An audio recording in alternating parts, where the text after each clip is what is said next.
नमस्कार दोस्तों, आप सभी का स्वागत है। दोस्तों, यदि आपने इंजीनियरिंग डिप्लोमा या डिग्री पास कर रखी है और इंजीनियरिंग फील्ड में अपने करियर की स्टार्टिंग करने के लिए आप कोई पार्टिकुलर एरिया सेलेक्ट करना चाहते हैं जिसका स्कोप सदैव बना रहे और सैलरी में भी अच्छी ग्रोथ होती रहे, तो हमारा आज का वीडियो आपके लिए है। क्योंकि आज के वीडियो में हम आपको लगभग सभी फैक्ट्रीज में पावर जनरेट करने वाले बॉयलर्स में बॉयलर ऑपरेशन और मेंटेनेंस डिपार्टमेंट की महत्वपूर्ण पोस्ट बॉयलर ऑपरेशन इंजीनियर के बारे में बताएंगे कि बॉयलर ऑपरेशन इंजीनियर अर्थात बीओई की रिक्वायरमेंट कहां और क्यों होती है, बीओई बनने के लिए रिक्वायर्ड एलिजिबिलिटी क्राइटेरिया क्या है तथा बीओई एग्जाम का फॉर्म पाने और अप्लाई करने की कंप्लीट प्रोसेस भी आपको बताएंगे, जो आपके भविष्य के लिए बहुत ही उपयोगी साबित होगी।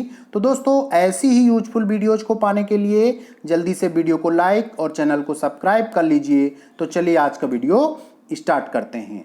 तो दोस्तों, बॉयलर ऑपरेशन इंजीनियर्स रूल 2011 के अकॉर्डिंग ऐसे बॉयलर्स जिनका heating surface area 1000 square metre या उससे अधिक होता है, वहां बॉयलर्स का सुपरविजन करने के लिए इंचार्ज के रूप में सर्टिफाइड बॉयलर ऑपरेशन इंजीनियर अर्थात बीओई रखना कंपलसरी होता है। डायरेक्टरेट ऑफ बॉयलर्स सभी स्टेट गवर्नमेंट के लेबर डिपार्टमेंट के अंडर कार्य करता है। सर्टिफाइड बीओई बनने के लिए बीओई का एग्जाम पास करना होता है। सर्टिफाइड बीओई का एग्जाम सभी स्टेट्स के डायरेक्टरेट ऑफ बॉयलर्स द्वारा वर्ष में 2 बार आयोजित किया जाता है। बॉयलर्स ऑपरेशन से जुड़ी बेसिक जानकारी पाने के लिए हमारे चैनल पर उपलब्ध वीडियो बॉयलर ऑपरेटर कैसे बने एक बार आपको अवश्य देखनी चाहिए, जिससे कि बॉयलर के बारे में बेसिक जानकारी और जो दूसरी पोस्ट हैं उनके बारे में आपको जानकारी मिल सके।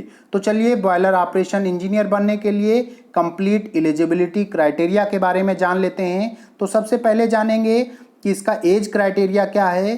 तो जो भी व्यक्ति बीओई का एग्ज़ाम देना चाहता है उसकी जो मिनिमम एज है 23 ईयर्स होनी चाहिए और मैक्सिमम एज की लिमिट कोई भी नहीं है।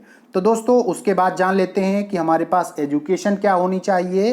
तो एजुकेशन में आपके पास इंजीनियरिंग डिप्लोमा या डिग्री होनी चाहिए, लेकिन कौन कौन से ब्रांचों से होना चाहिए इसके बारे में भी जान लेते हैं।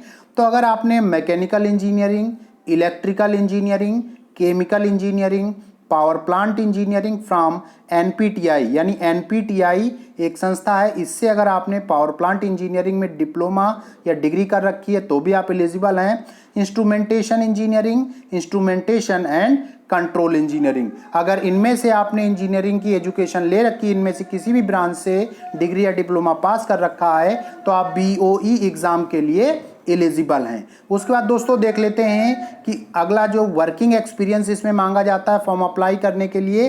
तो दोस्तों, जो वर्किंग एक्सपीरियंस है वो आपका बॉयलर ऑपरेशन और मेंटेनेंस फील्ड में ही होना चाहिए, और जो एक्सपीरियंस है कम से कम 1000 square metre heating surface area के बॉयलर में काम करने का होना चाहिए। मीन्स आप अगर 1000 square metre heating surface area वाले जो बॉयलर में काम किए हैं, इतने सालों तक जो एक्सपीरियंस मांगा जा रहा है इसमें, तभी आप एलिजिबल होंगे, अदरवाइज आपका वो एक्सपीरियंस इसमें काउंट नहीं होगा। तो देख लेते हैं जो इसमें डिग्री होल्डर्स हैं, इंजीनियरिंग डिग्री होल्डर्स, उनके लिए 2 साल का एक्सपीरियंस रखा गया है, और जो डिप्लोमा होल्डर्स हैं उनके लिए 5 साल का एक्सपीरियंस रखा गया है, और जो एनपीटीआई से डिग्री या डिप्लोमा कर रहे हैं उनके लिए 1 साल का एक्सपीरियंस रखा गया है। तो दोस्तों, उसके बाद अब हम जान लेते हैं कि इस फॉर्म के लिए अप्लाई कहाँ करेंगे और कैसे करेंगे।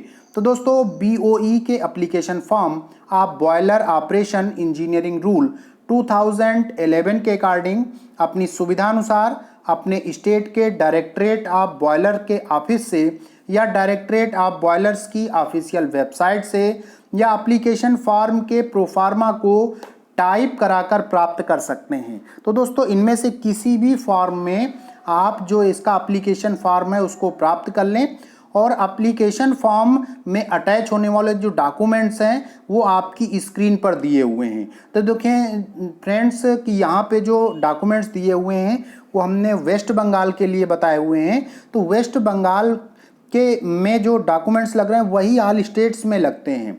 बस केवल जो एप्लीकेशन है, अगर आप वेस्ट बंगाल में अप्लाई कर रहे हैं तो वहाँ के लिए आप वहाँ फॉर्म भेजेंगे, अगर आप यूपी में कर रहे हैं तो यूपी का जो ऑफिस है वहाँ भेजेंगे। मीन्स जिस स्टेट से आप अप्लाई कर रहे हैं वहाँ भेजेंगे। इसमें ऐसी कोई अनिवार्यता नहीं है कि आप जिस स्टेट के रहने वाले हैं उसी स्टेट में अप्लाई कर सकते हैं। आप किसी भी स्टेट में अप्लाई कर सकते हैं। बस अगर आप दूसरे स्टेट में अप्लाई करते हैं तो उस समय आपको एक एनओसी की आवश्यकता होती है और वो एनओसी बहुत ही महत्वपूर्ण होती है। इसलिए दोस्तों ये जो डॉक्यूमेंट्स हैं, इन डॉक्यूमेंट्स को ध्यान से देखें। तो सबसे पहले कह रहा है कि अटेस्टेड कॉपी ऑफ माध्यमिक डिग्री डिप्लोमा एनपीटीआई सर्टिफिकेट, यानी जो आपकी डिग्री है उसकी सर्टिफिकेट और डिग्री ये दोनों चाहिए होंगे आपके। दूसरा कह रहा है experience certificate in original with counter signature. यहाँ पे एक्सपीरियंस सर्टिफिकेट चाहिए होगा, लेकिन ये होगा ओरिजिनल। ओरिजिनल कैसे मिलेगा आपको? तो आप जिस कंपनी में काम कर रहे हैं या जिस बॉयलर में काम कर रहे हैं वहाँ पे अपने सीनियर से एक्सपीरियंस कंपनी की तरफ से एक्सपीरियंस सर्टिफिकेट बनवाएं और वो आपका ओरिजिनल फॉर्म में ही लगेगा। उसके बाद कह रहा है कि 2 copies of recent self attested photo copies, means आपके जो फोटो हैं वो 2 चाहिए होंगी जो कि प्रेजेंट की हो आपकी लगभग। उसके बाद कह रहा है NOC in original, no objection certificate चाहिए होगा for candidate outside West Bengal. अगर आप ये बात ध्यान रखें कि अगर आप अदर स्टेट के लिए अप्लाई कर रहे हैं, मीन्स जिस स्टेट के रहने वाले हैं उससे अदर स्टेट में अगर आप अप्लाई कर रहे हैं तो उस समय आपको एनओसी देना पड़ेगा। वो एनओसी भी इसलिए दी जाती है कि कहीं ऐसा तो नहीं है कि आपने पहले अपने स्टेट में जो है बीओई का एग्ज़ाम पास कर लिया हो, दोबारा दूसरे स्टेट में करें तो उससे क्या है कि आपके पास हो सकता है 2 सर्टिफिकेट हो जाएं। तो इस जो डबलिंग को रोकने के उद्देश्य से ये एनओसी मांगी जाती है। उसके बाद दोस्तों इसकी जो फीस भी कुछ होती है, जैसे वेस्ट बंगाल में लगभग 1500 रुपये रखी गई है, लेकिन ये सभी स्टेट्स के लिए अलग अलग फीस है, तो इसमें परेशान होने की आवश्यकता नहीं है। स्टार्टिंग में हमने आपको बताया था कि जो भी एप्लीकेशंस हैं लगभग डायरेक्टरेट ऑफ बॉयलर्स के द्वारा ही आगे बढ़ाए जाते हैं। तो आपको क्या करना है, डायरेक्टरेट ऑफ बॉयलर्स ऑफिस में जाकर के पूरी जानकारी एक बार ले लेनी चाहिए, क्योंकि बहुत सारी ऐसी छोटी छोटी बातें होती हैं जिनके कारण आपका एप्लीकेशन फॉर्म रिजेक्ट हो सकता है। इसलिए एक बार आपको चाहिए कि अपने स्टेट के जो बॉयलर ऑफिस है या कह सकते हैं कि डायरेक्टरेट ऑफ बॉयलर्स का ऑफिस है वहाँ जाकर के आपको संपर्क करना चाहिए। और उसके बाद देखिए कि इसमें कह रहा है कि एक लिफाफा और ये सारी चीज़ें दी गई हैं। इनके साथ साथ एक जो महत्वपूर्ण बात क्या है कि आपका जो मोबाइल नंबर है और मेल आईडी है वो बहुत ही महत्वपूर्ण है। तो जो भी आप एप्लीकेशन भेजें तो उसमें अपना मोबाइल नंबर और मेल आईडी अवश्य मेंशन करें। तो दोस्तों हमारे द्वारा दी गई जानकारी आपको कैसी लगी? फिर भी कोई अगर समस्या है तो कमेंट करके ज़रूर बताएं। बहुत बहुत धन्यवाद।